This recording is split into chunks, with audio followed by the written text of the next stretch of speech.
No estás en las montañas están en ti.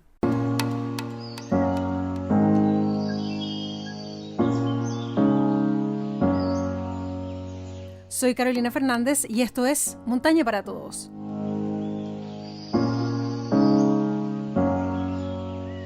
Hola amigos, ¿cómo están? De Montaña para Todos, sean bienvenidos. Siempre es un gusto volver a encontrarnos en torno a temas relacionados con la montaña. Siempre nos pueden encontrar por esta vía, en todas las plataformas, partiendo por Spotify, también en redes sociales, en Instagram, montanaparatodos.cl. Hoy día vamos a conversar con Sebastián Rojas Carvajal, le vamos a poner el segundo apellido y ya nos va a explicar por qué. Él es guía especializado en montaña y escalada, miembro de la Federación de Andinismo de Chile, instructor también en primeros auxilios, docente del Grupo de Montaña y Frontera de Carabineros y tiene varios diplomados en gestión ambiental, gestión del riesgo en desastres y en meteorología. Precisamente ahí nos vamos a detener en su última especialidad. Es un tema súper relevante. Sebastián, muy bienvenido. Aprovecho de saludarte y de agradecerte que estés con nosotros acá en Montaña para Todos. Muchas gracias, señorita, por esa famosa presentación. Así que espero ser un buen aporte a la comunidad. Y efectivamente, hay tres Sebastián Rojas que están en el mundo de la montaña. Yo soy el que está más abajo, pero intento de a poco poder subir en los escalafones de Sebastián Rojas para no estar a la sombra de ningún otro Seba Rojas. Pero está bastante difícil, así que muchas gracias. No, pero por favor, tanta humildad no es necesaria. Mira, ya con toda la presentación que hicimos y principalmente con ese tema en el que yo me detenía en meteorología, nos vamos a adentrar contigo, porque ¿cuántas veces hemos escuchado decir a la gente que acude a la montaña, ¿no? Es súper importante ver el tiempo, ver la meteorología, informarnos de cómo van a estar las nubes, el comportamiento en la cordillera, que es muy distinto al de la ciudad. Entonces, a partir de tu experiencia, Sebastián, partamos por mencionar eso, ¿no? Si se puede predecir el tiempo en la montaña, qué tan necesario es mirar todas las plataformas disponibles como para anticiparnos a futuros escenarios. Uf, es un tema en verdad fundamental que nosotros podamos identificar y analizar las variables meteorológicas a las cuales nos vamos a ver envueltos cuando hagamos alguna actividad de montaña, es vital.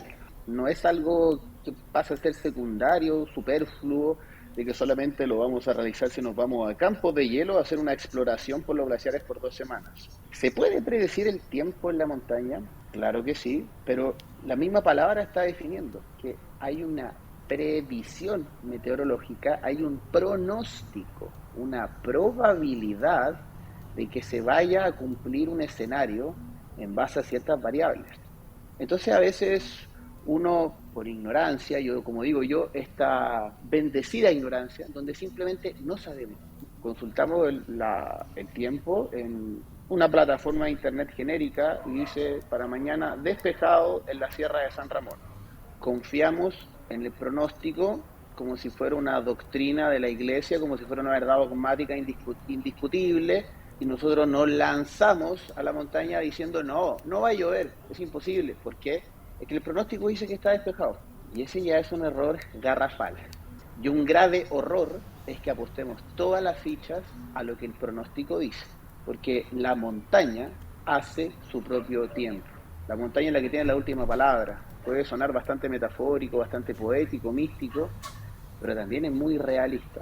Yo hago el llamado, la invitación y también la obligación a que todos y todas los que visitan estas zonas remotas, zonas agrestes, como queramos llamarlo, en actividades de montaña, en el nivel que sea, instruirse sobre las condiciones meteorológicas, capacitarse, es tan importante como el calzado que van a llevar, como que entiendan la ruta que van a realizar. Tú decías recién que no hay que fiarse 100% del pronóstico que revisamos antes de partir a la montaña. Entonces, ¿qué tan relevante puede llegar a ser la observación propia que uno haga en esos ambientes una vez que ya decidió meterse adentro de la montaña? Brillante pregunta. Y es ahí donde nosotros tenemos que detenernos precisamente para poder identificar también las condiciones que se están presentando en terreno. El pronóstico meteorológico, la aplicación que sea, tiene cierto grado de previsibilidad y también tiene un grado de asertividad, es decir, ¿cuál es la probabilidad de que se cumpla ese escenario? pero eso puede cambiar. Y nosotros en terreno tenemos que ser una especie de meteorólogos aficionados. Y dependiendo de lo que yo vea, tengo que ser lo suficientemente responsable, autónomo, para tomar la decisión y decirle a mi cordada, a mi equipo, o si estoy solo, me voy a devolver. La pregunta es ¿por qué? Porque las nubes que estoy viendo, los cambios que tengo en la presión, que me está indicando mi reloj en el barómetro, los cambios y la dirección del viento, me están empujando hacia esa conclusión de que se va a venir un frente de mal tiempo.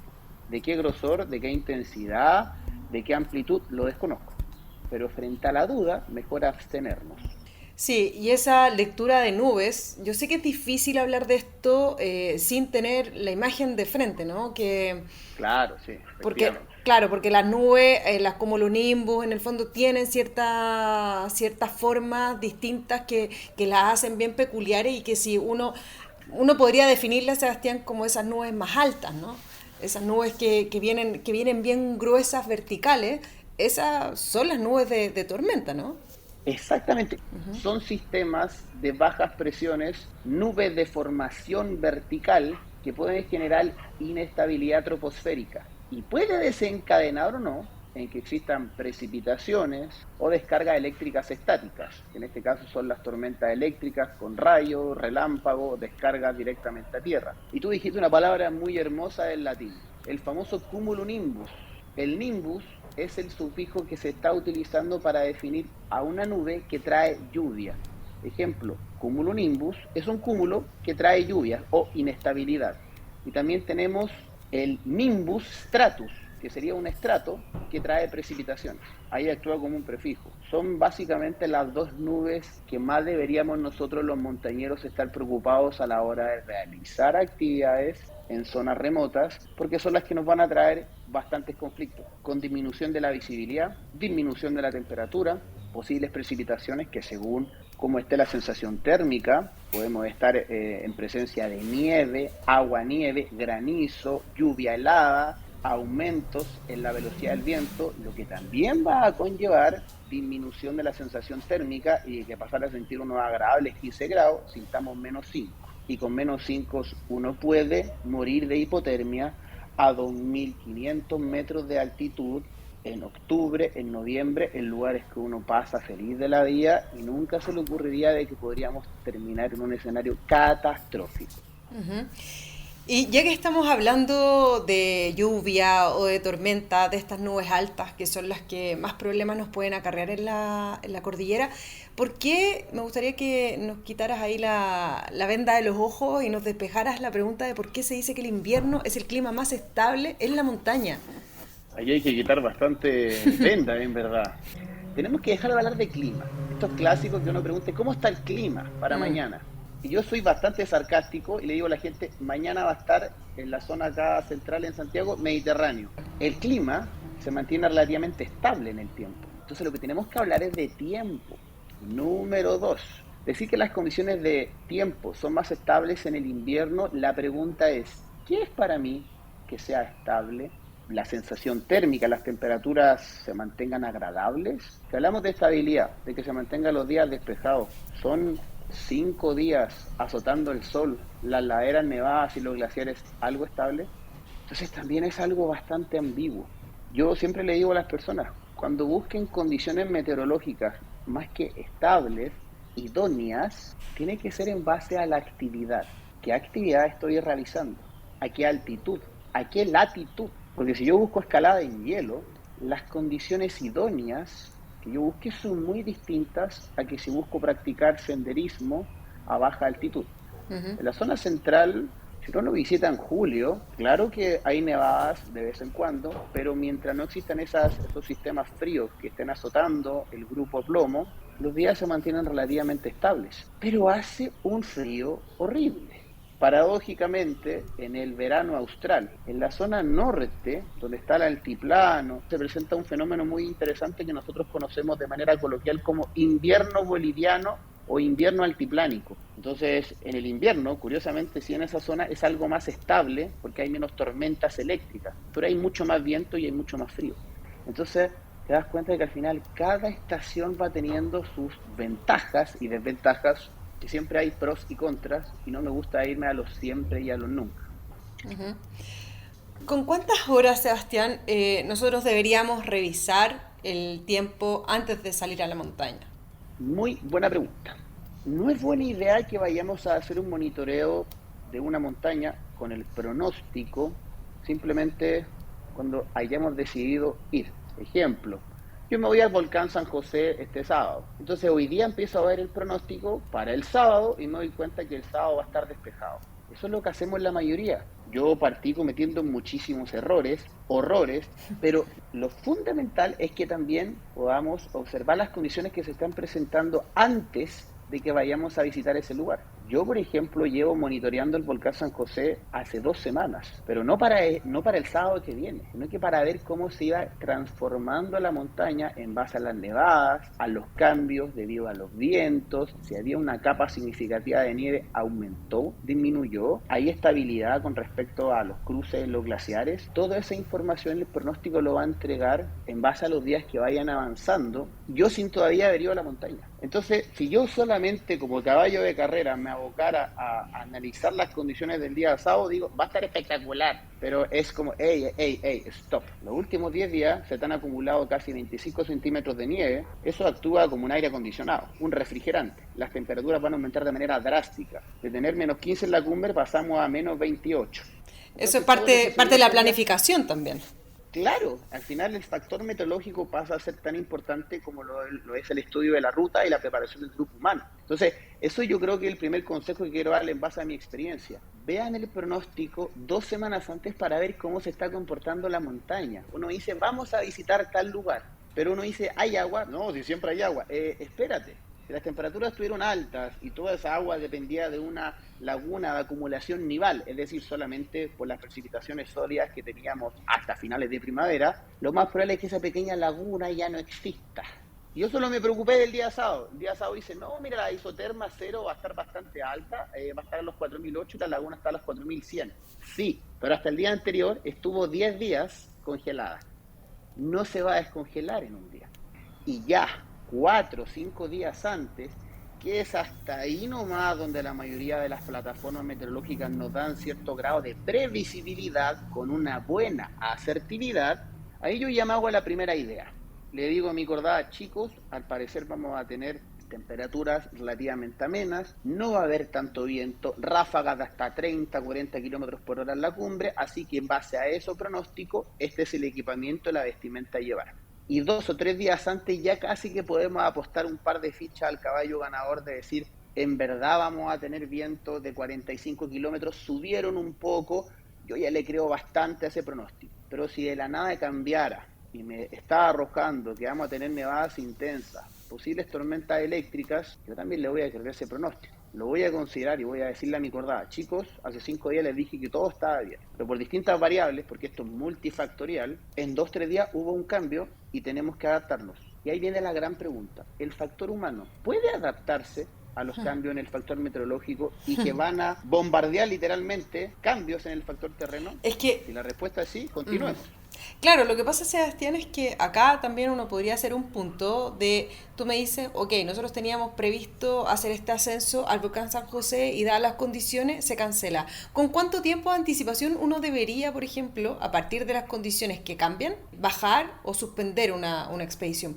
Uf, eso también es difícil, porque está claro que todo a veces, lo clásico de los amigos, es que yo me pedí los 5 días de Sí, po. vacaciones, es que yo dejé helado para que me cuidaran a la guagua, bla, bla, bla, todo se entiende. Pero acá nosotros estamos jugando y apostando nuestras vidas. Entonces, 10 minutos antes, al salir de la carpa, si somos capaces de identificar ciertas variables en terreno, por ejemplo, con un barómetro, con un higrómetro, que mide la humedad relativa en el ambiente, con un anemómetro, que mide la velocidad del viento, y yo mismo, si puedo identificar las nubes que están sobre mí, yo le digo a mi grupo, no vamos a subir. ¿Y por qué? Por A, B, C, D motivos. Ya, pero tú te crees, Iván Torres, ¿acaso que eres capaz de dar el tiempo en tan poco tiempo? No, lo más probable es que me vaya a equivocar, pero no me gustaría tener la razón y estar en la cumbre del volcán San José con menos 35 y que alguno de ustedes no pueda avanzar y que perdamos un dedo, porque eso para mí ya es algo catastrófico. Ujú. Entonces, si nosotros nos vamos documentando bien, vamos adquiriendo también experiencia, nos vamos curtiendo en base a las actividades que vamos realizando, hagámosle caso a nuestro sentido común y a la lógica y por supuesto también en base a las capacitaciones que hemos tomado. Todos estamos con nuestro hermoso smartwatches midiéndonos nuestra frecuencia cardíaca y el tiempo que nos demoramos. Y nadie ve el pobre barómetro, que es una de las funciones más importantes que tiene un reloj, que nos da grandes e importantísimos datos e información. O poder tener cierto conocimiento de la anatomía de las nubes para saber cómo se ve un cumulonimbus, cuál es la diferencia con un cúmulo congestus, con un cumulonimbus capilatus, con un cumulonimbus capilatus incus. Y a uno ya ahí se le revienta la cabeza con tanta información. Hay que saberlo, sí, hay que saberlo. Y si tú tuvieras que recomendar páginas web de las cuales uno se puede fiar en cuanto a la lectura de la previsión del tiempo, como para tener mayor certeza y más seguridad a la hora de revisar el tiempo. Nuevamente me ha encantado tu pregunta porque nos hace generar otra interrogante. Lo primero que necesito es saber qué modelo predictivo utiliza. Aquí esto se pone un poco más técnico, lo sé. Todas las plataformas utilizan distintos modelos de predicción global. El más utilizado, por ejemplo, es el GFS, Global Forecast System. Otro muy utilizado es el SMWF, que es europeo. Y a veces nosotros consultamos 4 aplicaciones y no nos estamos dando cuenta que la fuente es la misma. Es el mismo modelo. Yo le digo, ¿para qué utilizas una plataforma estadounidense, una noruega, una china y una francesa si las 4 están sacando la fuente del mismo lugar? Entonces, consejo, sin importar el nombre de la aplicación, el color y el sabor, asegúrense que tengan un modelo predictivo distinto, que son algoritmos. Y ahí si quieren lo pueden anotar, lo voy a decir bien lentito. GFS, uno de los modelos más utilizados. El otro, ECMWF, el cual es un modelo europeo que ha superado por creces en los últimos años al GFS, que es de Estados Unidos. Y el tercero, en lo personal el que más me gusta para comparar, es el modelo ICON o ICON, ICON, que es un modelo alemán. Ya teniendo eso claro, ahí comenzamos a aplicar los filtros y a decantar la información. Y ahí ya podemos tener la película en base a 3 distintas perspectivas. Es que ahí se puede cruzar la información. Exacto, lo que nosotros queremos buscar es esta triangulación y que podamos, en base a las distintas facetas, las distintas caras de esta verdad, tener claro cómo va a estar el pronóstico en determinado lugar. Quiero retroceder al comienzo porque hablábamos que aparte de estos modelos predictivos está la lectura que uno hace en terreno de la situación meteorológica al observar los tipos de nubes. Ya hablaste de algunas que yo entiendo tienen muchos conceptos muy técnicos, pero ¿cómo nosotros podríamos aprender a leer las nubes? Más allá de hacer un curso, que siempre esa es la recomendación 1 de Montaña para Todos.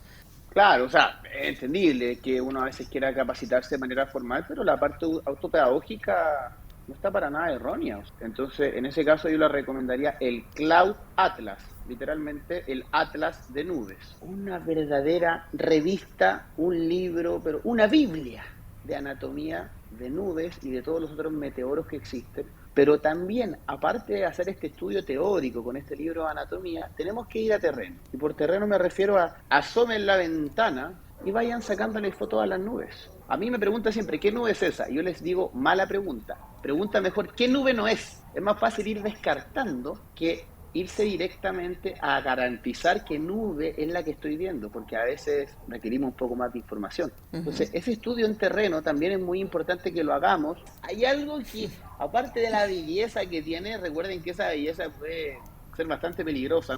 Las nubes más hermosas que podemos ver son las más riesgosas, como lo es el cumulonimbus capilatus incus, la nube de tormenta nivel 3, como le digo yo, agresiva.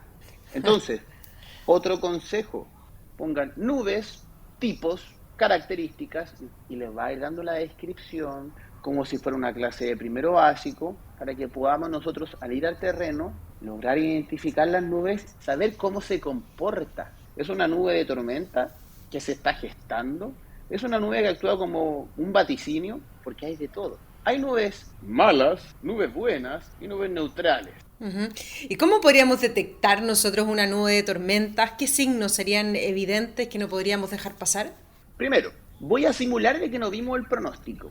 Estamos en verano. Yo estoy caminando a los 4.500 metros, son las 11 de la mañana, y empiezo a ver un conjunto de algodoncitos muy pequeños que aparecieron literalmente de la nada. Pasan una hora y veo que se están aglomerando más de estos cúmulos. Y lo que me llama la atención es que en las altas cumbres, en el perímetro, veo que se están formando esas mismas nubes, pero de mayor tamaño. Entonces yo me pregunto, lo que está sucediendo a 4 kilómetros, a 7 kilómetros, en donde ya prácticamente no veo la cumbre de ciertas cimas muy características, ¿va a afectar de igual manera donde estoy yo parado? Yo a todos los cajoncitos que vea, estando en el filo, en alguna arista, en una antecumbre o en la cumbre, me doy cuenta que las nubes pareciera que están como comenzando a converger donde estoy yo. Ese es un buen signo para detectar que estamos en una zona de baja presión, donde se están generando entonces formación de nubes de tipo vertical, que son las que nos van a traer bastantes problemas, porque están asociados muchas veces a estas precipitaciones intensas, tipo chubascos, posibles tormentas eléctricas, y lógicamente lo más importante que siempre olvidamos,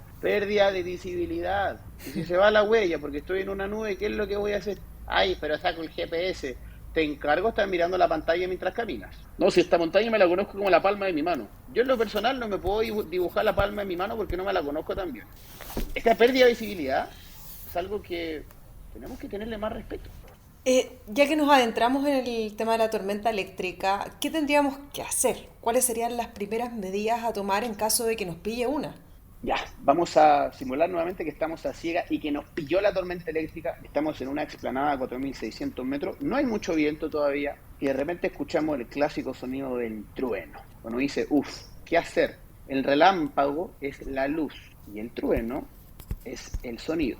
Si entendemos esto, van a saber qué hacer en caso de tormenta. La velocidad del sonido es aproximadamente 340 metros por segundo. O sea, ese sonido del trueno en 3 segundos abarca 1 kilómetro. ¿Y el relámpago qué es? Es lo más rápido que viaja en el universo. 300.000 kilómetros por segundo. ¿Y para qué me puse tan físico? Lo van a decir ustedes.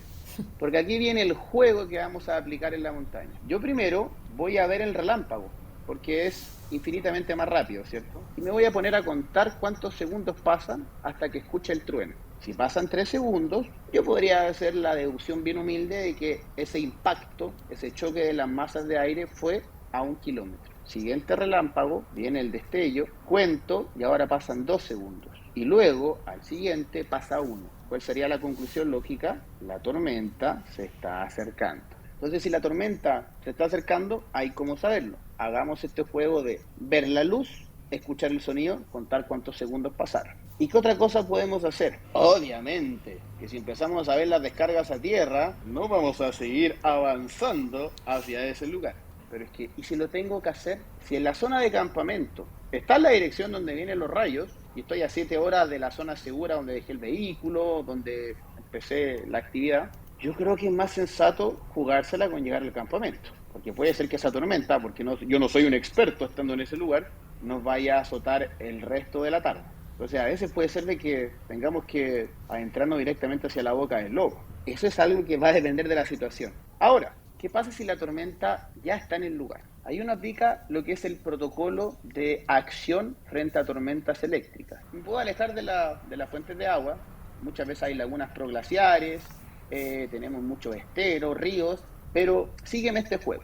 Si estamos los dos en un glaciar, donde hay grietas, hay nieve, nosotros vamos a estar encordados con arneses, mosquetones, dispositivos de aseguramiento, tornillos de hielo, un piolet, crampones. Todo es metal. ¿Estás conmigo? Y si yo te digo, ya, deshagámonos de lo metálico, flaca, sácate todo lo que tengáis. ¿No crees que eso nos va a dejar un poco expuesto a los otros peligros que habíamos controlado precisamente con estos elementos? Nunca solucionemos un problema generando otro. Entonces, si estoy en una tormenta eléctrica, no nos deshagamos de lo que necesitamos. Entonces, ¿qué es lo poco y nada que podemos hacer? Nos separamos unos 15 metros, nos ponemos sobre la mochila para aislarnos del suelo y disminuimos nuestra superficie. Literalmente, nos hacemos bolita. Hazte bolita. Ponte sobre tu mochila, deshazte los elementos metálicos que tengas, pero déjalos cerca. Si puedes apagar tu GPS, perfecto. Entonces, disminuir nuestra superficie, separándonos algunos elementos metálicos que pueda dejar cerca, apagar algunos elementos electrónicos y por favor, no entren en pánico. La primera vez que estuve en una tormenta eléctrica, yo fui corriendo hacia abajo entre la nieve, entre las rocas y llegué todo moreteado con más de alguna herida, quedé con una 15, perdí la mitad de mi equipo porque mi premisa fue corre, corre y escapa de la tormenta. No me cayó ningún rayo. Pero si hubiese caminado lento, lo más probable es que no me hubiese caído ninguno tampoco. Entonces tenemos que aprender a mantener la mente en frío. Entonces ese protocolo de acción es fundamental también que lo tengamos claro, pero que dense cuenta de que no es una ley y que va a depender de las condiciones en las cuales estemos. Pero si yo estoy cerca de una cornisa de nieve o cerca de una roca que sobresale de un terreno homogéneo y es el único elemento exótico que hay, y yo me estoy cubriendo en esa roca, lo más probable es que es ahí donde vaya a impactar el rayo. De la misma manera que puede ser un árbol. Un solo árbol en la mitad de la nada es el peor lugar para colocarse. No es que esté Zeus tirando los rayos y que me va a caer justo encima mío, sino que el impacto puede generarse a 60 metros y por la superficie de roca húmeda. A mí me puede llegar parte de ese voltaje y la gran temperatura que también conlleva. ¿Sabes a qué temperatura puede llegar un rayo? 30.000 grados Celsius. Y no estamos pensando de que te caiga el rayo directamente, sino de que tú seas víctima de una descarga indirecta. Porque el rayo cayó a 60 metros y es ahí donde nosotros queremos apelar a ese autocuidado y que apliquemos este protocolo de seguridad. O sea, la gente que está escuchando este capítulo, indudablemente que esas cosas le pueden servir y le pueden venir a la mente en el momento de estarse enfrentando a una. Hace un rato atrás, Sebastián, hablamos acerca del viento, que es un factor súper relevante que nos puede llegar a bajar la temperatura 5, 10 grados prácticamente. ¿Podrías marcar como la diferencia entre el viento de valle y frente al viento de cordillera que uno se enfrenta? Me encanta el tema de los vientos porque son los grandes olvidados de la meteorología. ¿Cuál es el famoso viento de valle? Es un viento que va a soplar desde el valle o desde la zona inferior en la cual nosotros nos estemos encontrando. En horas vespertinas, pero eso también va a depender de la intensidad de la radiación infrarroja, es decir, el calor que hubo, a lo largo del día, y el aire más caliente es menos denso que el aire frío. Y al ser menos denso, va a tender a subir. Entonces, al querer subir esta masa de aire, por supuesto que se encuentra con el obstáculo que es la montaña, y entonces va a empezar a capearla y a ascender lentamente.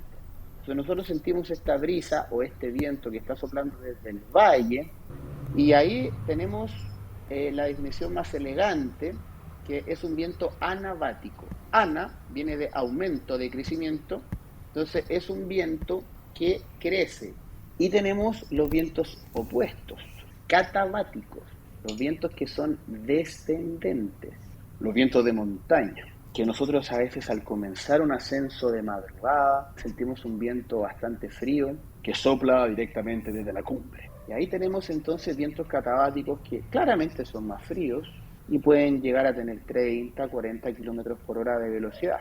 Y dependiendo de la temperatura que tengamos, hay una tabla muy entretenida, los invito a todos los que están escuchando el podcast, de que pongan así en San Google, tabla de sensación térmica y viento. Con temperaturas de menos 5 y vientos de menos 45, la temperatura es de menos 17. Perfecto. Eso es lo que estoy sintiendo. Por eso hay que tenerle tanto respeto al viento.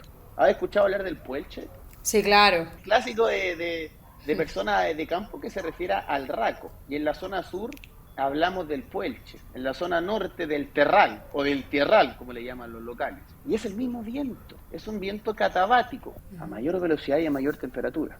Y estos vientos catabáticos nos juegan bastante en contra porque a veces en días muy hermosos y despejados somos víctimas del puelche o del raco y sentimos un viento que baja desde la montaña y que puede traer inestabilidad a las laderas nevadas, provocar avalanchas, desestabilizar las cornisas de nieves acumuladas en las laderas de sotavento. Ir caminando en contra del viento es un gasto energético completamente innecesario. Y recuerden, el viento tipo puelche, este viento catabático medio exótico, al ir a mayor temperatura de lo habitual, la montaña no sabe cómo adaptarse. Entonces lo que era nieve deja de ser nieve y se transforma en agua, y de tener placas secas de nieve pasamos a tener placas húmedas y se puede engatillar entonces deslizamiento, aludes, avalanchas. Y en terrenos secos, incendios. Hay que tenerle respeto a estos vientos catabáticos que yo una vez me enfrenté con ellos en el Villarrica, por ejemplo. Un viento que soplaba desde el este, muy intenso. Aquí lo que sucede es que el viento levanta la nieve y uno siente como te corta la cara como cuchillas. Hay nieve levantándose, hay viento, pero no es viento blanco. Entonces ahí, viento de valle, que sopla de la zona inferior a superior, viento de montaña, que sopla de zona superior a inferior, y tenemos este viento medio anarquista, que no le gusta seguir las leyes del universo, que es el viento tipo puelche. Sí, por eso mismo también, Sebastián, ya como para cerrar la conversación, es tan importante y dentro de ella hemos aprendido como hartos conceptos que es preciso respetarlos como para dar esos avisos a Socorro Andino o algún tipo de rescate en caso de ser necesario, para utilizar los términos correctos también para hablar de forma ajustada en todo lo relacionado con la montaña y en este caso la meteorología. Claro, concuerdo. No solamente yo apelo a ese tecnicismo porque nos vamos a ver más elegantes como montañistas. No, es un tema de seguridad que digamos las cosas bien. Y porque además demuestra interés y que uno sea documentado como corresponde. Entonces yo Exacto. también para cerrar y dar como mi último consejo, el factor meteorológico es un pilar fundamental a la hora de planificar nuestras actividades. Está muy de la mano del estudio del terreno, porque dependiendo de cómo las condiciones meteorológicas azoten el terreno, yo voy a tener que ver qué ruta elegir y cómo prepararme, qué equipo llevar y cómo entrenarme para esa actividad. ¿Cuál es este llamado? Si las condiciones meteorológicas están inestables, la ONEMI, o en este caso el SENAPRED, da una alerta amarilla preventiva. Si la Dirección Meteorológica de Chile da un aviso de que se vienen tormentas eléctricas, ¿por qué voy a la montaña? ¿Qué es lo que busco? ¿Quiero vivir la experiencia de estar en una tormenta eléctrica de manera voluntaria? ¿Tengo el equipo? ¿Estoy preparado física, técnica y psicológicamente? ¿Tengo la garantía de que a la vuelta la ruta que yo elegí no va a estar propensa a deslizamientos de tierra como aluviones? Yo hace unos años, en el Cajón del Maipo, fuimos a una búsqueda de cuerpos, de 6 personas fallecieron en una zona cerca de San José de Maipo por un aluvión. Y ese mismo fin de semana vi muchas fotos de distintas personas gozándola en la alta montaña. Y es como triste de que nosotros vayamos a disfrutar en el mismo lugar donde otros perdieron la vida. Pero cuando suceden estas cosas me molesto, porque siento que no le tenemos respeto a nuestra vida ni a los demás. Entonces, por favor, hagamos caso a las autoridades. No, Sebastián, es que el llamado es súper necesario, así es que gracias por eso y también por reflejarlo en casos reales, que yo creo que esos son los que lejos más nos golpean. Y también por, bueno, darnos un barrido. Yo sé que hay mucho más material para conversar acerca de la meteorología en la montaña, que es un tema bastante amplio, ojalá lo podamos ampliar en otros capítulos de Montaña para Todos, pero creo que en este ya respondimos y despejamos varias preguntas a toda la gente que está escuchándonos. Así que gracias nuevamente, Sebastián, por haber estado acá en Montaña para Todos. Muchas gracias a ustedes por la invitación. Yo ahora parto a la montaña porque viene una nevada espectacular y no me la quiero perder. No, mentira. Sería como ya enviar todo el capítulo a la joda. Yo encantado de que nos volvamos a teleescuchar para también que podamos compartir conocimiento y por supuesto que la gente cuando tenga sus inquietudes y que esté escuchando, deje sus preguntas, sus interrogantes, sus mismos casos clínicos, sus experiencias para que eso también lo podamos ir conversando, puede que en otro podcast, como también respondiendo esas preguntas por las redes sociales. Entre todos tenemos que compartir este conocimiento y ir traspasando esta antorcha de la verdad para que todos podamos iluminar nuestro camino.